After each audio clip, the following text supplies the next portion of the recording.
রিজিক নির্ধারিত থাকার পরেও কিছু কাজ বা আমলের মাধ্যমে এটি বাড়ানো সম্ভব, আবার কিছু কাজে রিজিক ক্ষতিগ্রস্তও হয়।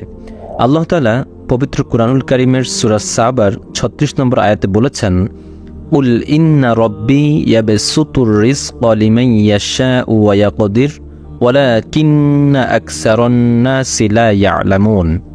তুমি বলো, নিশ্চয়ই আমার রব যাকে ইচ্ছা তার রিজিক সম্প্রসারিত করে দেন, আর যাকে ইচ্ছা তার রিজিক সংকুচিত করে দেন, কিন্তু অধিকাংশ মানুষই তা জানে না। কিছু কাজে মানুষের রিজিক ক্ষতিগ্রস্ত হয়।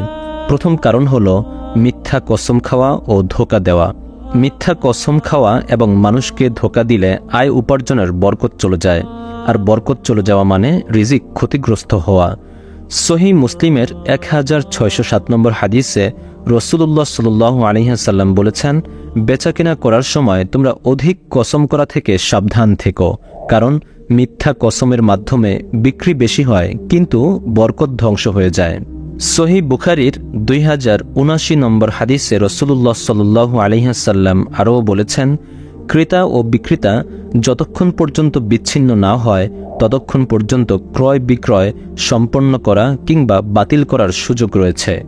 যদি তারা সত্য বলে এবং পণ্যের প্রকৃত অবস্থা ব্যক্ত করে তাহলে তাদের ক্রয় বিক্রয়ে বরকত হবে, আর যদি মিথ্যা বলে এবং পণ্যের দোষ গোপন করে তাহলে তাদের ক্রয় বিক্রয়ের বরকত ধ্বংস হয়ে যাবে। দ্বিতীয় কারণ, কৃতজ্ঞতা আদায় না করা।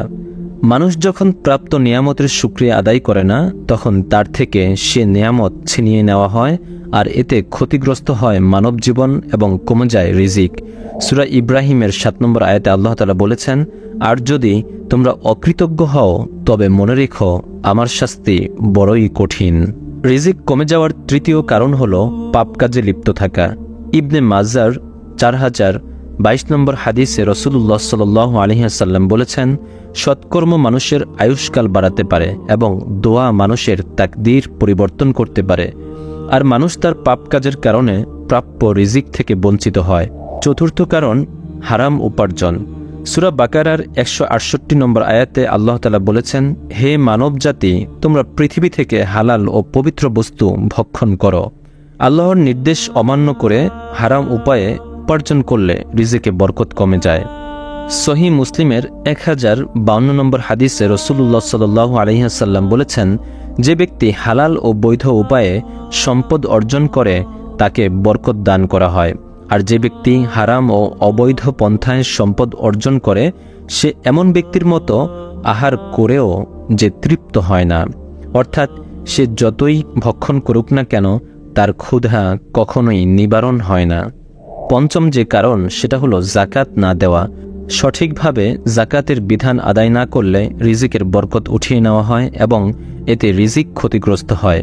ইবনে মাজার 4019 নম্বর হাদিসে রাসূলুল্লাহ সাল্লাল্লাহু আলাইহি ওয়াসাল্লাম বলেছেন, যখন কোনো জাতি যাকাত আদায় করা বন্ধ করে দেয় আসমান থেকে তখন বৃষ্টি বর্ষণ বন্ধ করে দেওয়া হয়। পৃথিবীর বুকে যদি কোনো চতুষ্পদ জন্তু না থাকত তাহলে আর কখনোই বৃষ্টি হতো না। রিজিক ক্ষতিগ্রস্ত হওয়ার ষষ্ঠ যে কারণ সেটা হলো সুদের লেনদেন করা। সুদের মাধ্যমে ব্যবসা বৃদ্ধি হয়। আপাত দৃষ্টিতে এমনটা মনে হলেও সুদের কারবারে ব্যবসার বরকত একদমই নষ্ট হয়ে যায়।